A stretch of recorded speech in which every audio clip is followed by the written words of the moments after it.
국민노조TV 시청자 여러분 안녕하십니까? 노동학개론의 이한솔입니다. 홍성원 노무사입니다. 네, 안녕하십니까? 네, 반갑습니다. 네.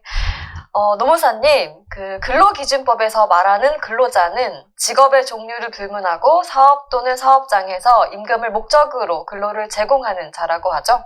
맞습니다. 네.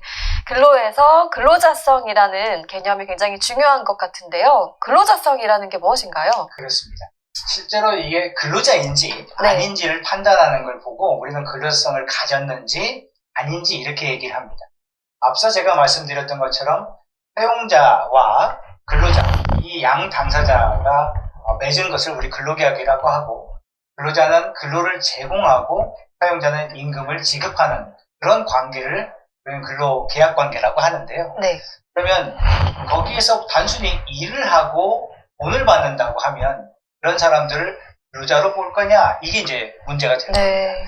제가 한번 예를 한번 들어보겠습니다. 네. 이한솔님께서 생각하는 대로 편한 대로 네. 말씀하시겠습니다. 이한솔님 댁에 현관이 고장이 났습니다. 네. 그래서 현관 수리하는 분을 모셔서 수리를 맡기려고 합니다.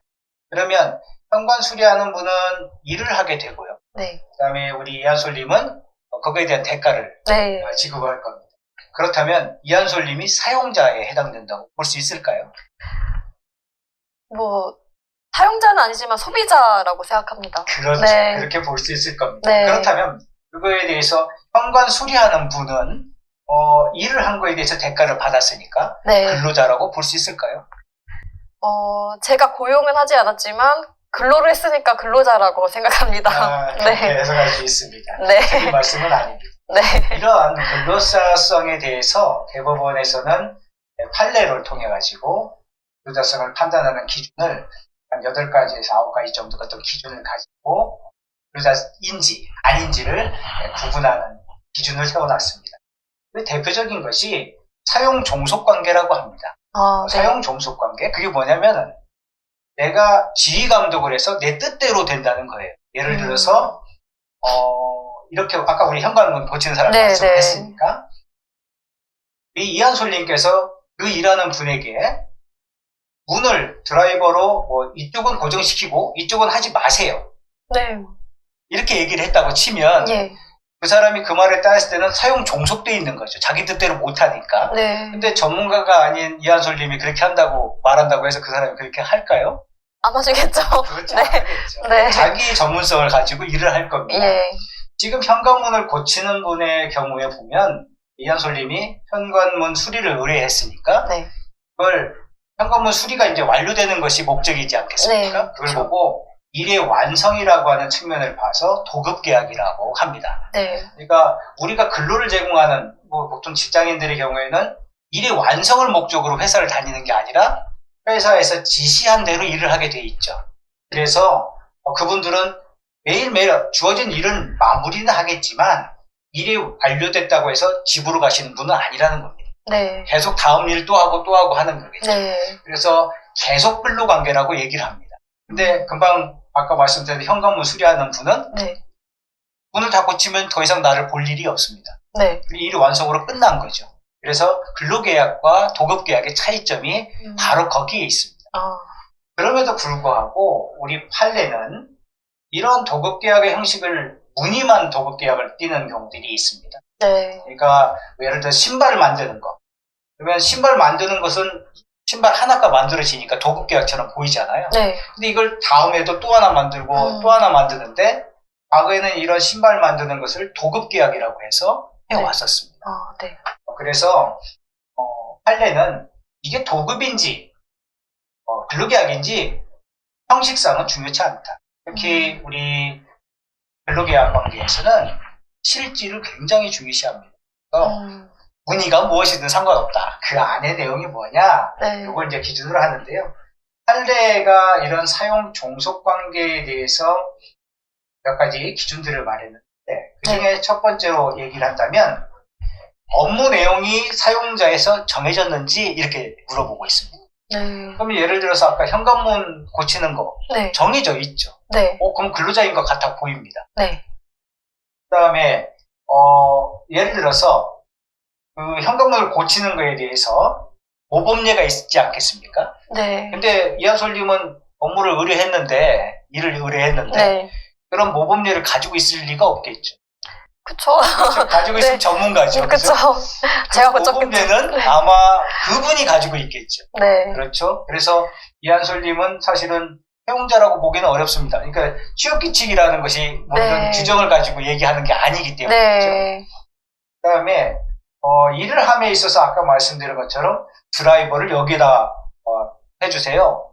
나사는 여기에다가 묶어주세요. 이런 식으로 네. 얘기하지 않는다는 거죠. 그러니까 우리가 그들의 일에 대해서 특별히 관리 감독하지 않습니다. 네. 예를 들어서 우리가 그분들이 일하다가 좀 쉬게 될 시간이 있으면 물을 줄 수 있지만 네. 우리가 뭐 예를 들어서 30분 일하고 물 한 컵 드세요. 이렇게 얘기하지는 않을 겁니다. 네, 그쵸. 그렇죠. 그만큼 네. 상당한 지휘 감독에 있는 상태에 있지 않다는 겁니다. 네. 그거는 자율성을 가지고 일하기 때문이죠. 네.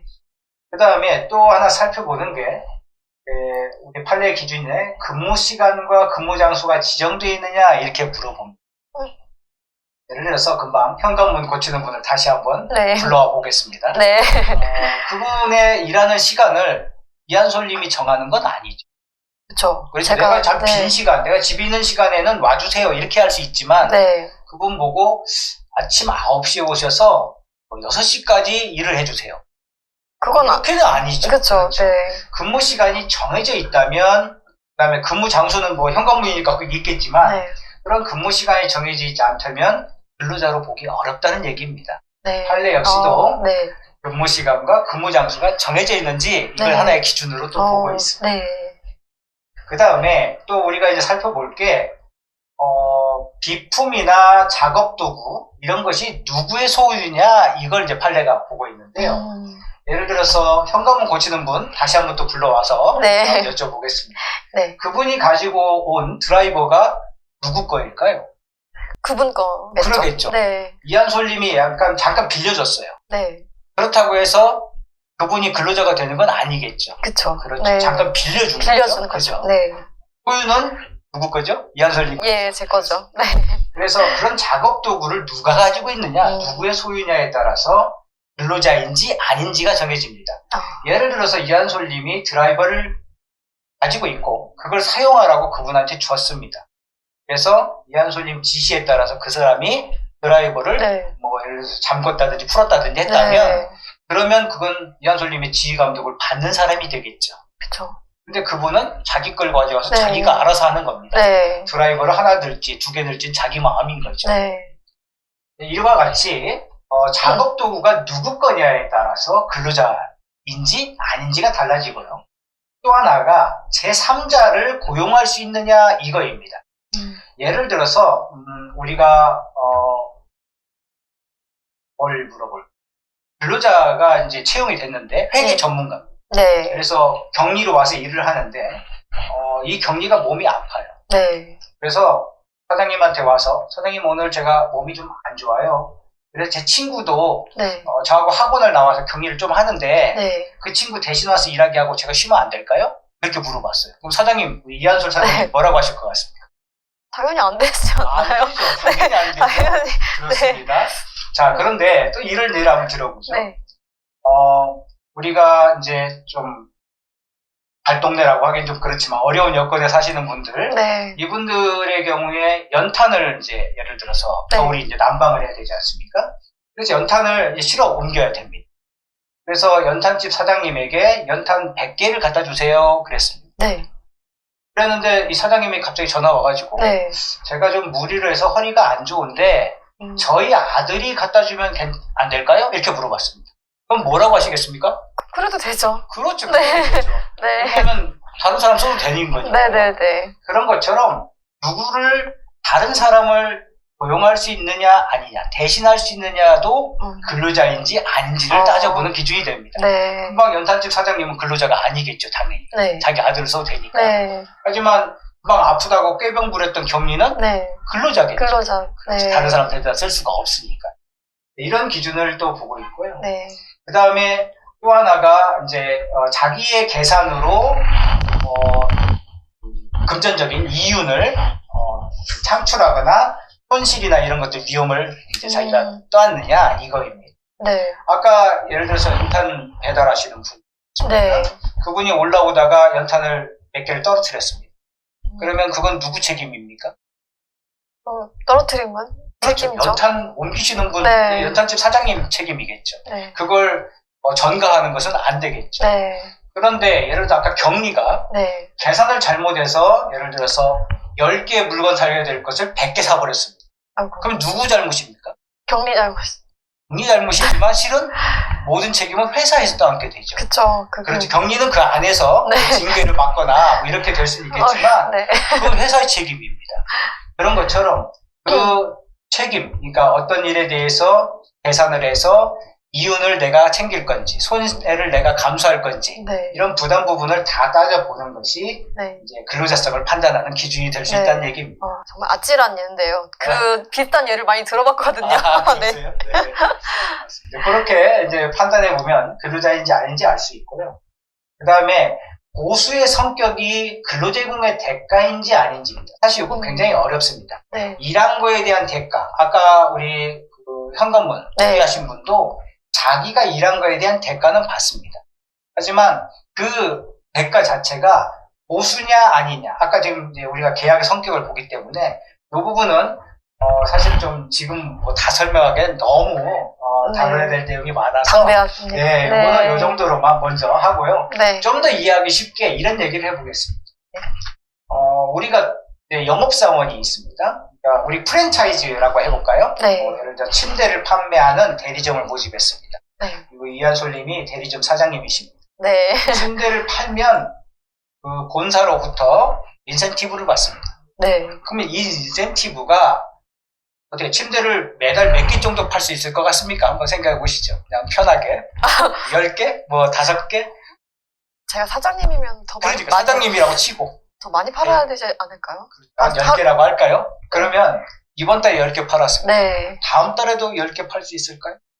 그거는 확신을 못하지만 그렇죠. 노력은 하겠죠. 노력은 하겠죠. 네. 그러면 그 다음 달에는. 딴데 이제 더 많이 하려고 노력을 계속 맞습니다. 하겠죠. 네. 하지만 이 중요한 것은 뭐냐면 지금 인센티브가 고정되어 있지 않다는 겁니다. 그 다음에 정기적으로 주는 것도 아닙니다. 네. 내가 돼야만이 주는 거죠. 네. 그 다음에 뭐 당연히 이제 비율이 있을 테니까 일률적인 수는 있습니다. 이와 같이 기본급이라든지 고정된 급여가 존재한다면 근로자로 볼 가능성이 높습니다. 네. 근데 지금 우리 아까 이한솔 대리점 사장님 같은 경우에는 분명히 수익이 어떻게 될지 모르기 때문에 네. 기본급이라는 게 있을 수가 없겠죠. 그쵸. 네. 그 다음에 이제 흔히들 얘기하는 근로소득세, 뭐 이런 4대 보험 이런 것들을 납부하느냐 아니냐 이걸 가지고 근로자성을 판단을 하는데요. 이한솔님 같은 경우는 이렇게 한번 생각해 보시죠. 어디 가서 일을 합니다. 예. 3.3%라고 들어보셨습니까? 예, 그럼요. 그러면 이런 3.3%라고 하는 세금을 떼는 네. 그런 경우에 근로자로 봐야 될까요? 아닐까요? 근로자로 보지 않습니까? 보통은 근로자로 보지 않습니다. 그러니까 아. 근로소득세가 아니기 때문에 아, 이걸 네. 보통 사업소득세라고 하죠. 네. 그래서 사업자들의 경우에는 3.3%라는 걸 하는데 네. 이러한 것들은 예를 들어서 우리 이한솔 이제 사장님이 있고 네. 밑에 직원이 있다면 근로소득세보다 사업소득세가 세금을 덜 내게 됩니다. 네. 근로소득세가 한 약 따져보면 8% 정도 나야 돼요. 네. 사업소득세 3% 정도 되니까. 네. 그러면 그 사람하고 계약을 할 때 이 이한솔님의 경우에는 사업소득세로 계산하려고 할까요? 근로소득세로 계산하려고? 제가 일하는 사람인데 사장님이 이러시는. 사장님이라면 네. 네. 그렇겠죠. 네. 사업소득세. 적은 걸로 하고 싶겠죠. 당연히. 그렇죠, 당연히. 네. 그렇지만 그 사람은 우리 이한솔 사장님의 지시대로 일을 했습니다. 네. 따라서 그런 사업소득세로 예를 들어 그 세금을 내는지 근로소득세로 내는지에 관계없이 실질을 보겠다는 겁니다. 물론 판례도 이거에 하나의 기준으로 삼고 있습니다. 그 다음에 이제 또 하나가 우리들이 얘기하는 게 지속성입니다. 네. 지속성. 그게 아까 우리 현관문 고치는 사람 얘기를 해볼까요? 예. 현관문 고치는 사람이 매일매일 와서 현관문을 고칩니다. 네. 1년 동안. 매일매일요? 매일. 맨날 문이 그럼 나만 하지를 않겠네요. 그러겠죠. 예. 그렇게 되면 이분은 근로자로 볼 수도 있습니다. 아, 근데 현관문 고치고 나면 끝납니다. 일회성이죠. 그쵸. 아까 네. 연탄 배달했던 그 연탄집 사장님도 한 번 가면 끝입니다. 네. 그와 같이 계속적으로 일을 하게 된다면 근로자로 볼 수가 있다는 얘기입니다. 네. 근데 일시적으로 하루만 와서 네.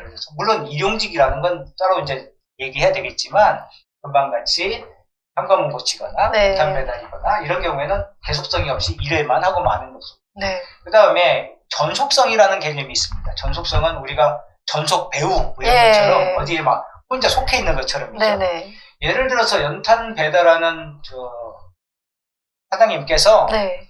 이한솔님 집하고 전속 계약이 맺어져 있어요. 네. 그래갖고 이한솔님 집 외에는 딴 데 못 가게 한다고 그러면 그 사장님은 어떻게 될까요? 그 글로 간 게 아닌가요? 뭐 그걸 원하기 전에 네. 일단 빨리 망하겠죠. 그쵸. 망하겠죠. 연탄 뭐 그거 많이 팔아야 되는데 네. 이한솔님하고만 계약을 맺어가지고 한다고 그러면 안 되겠죠.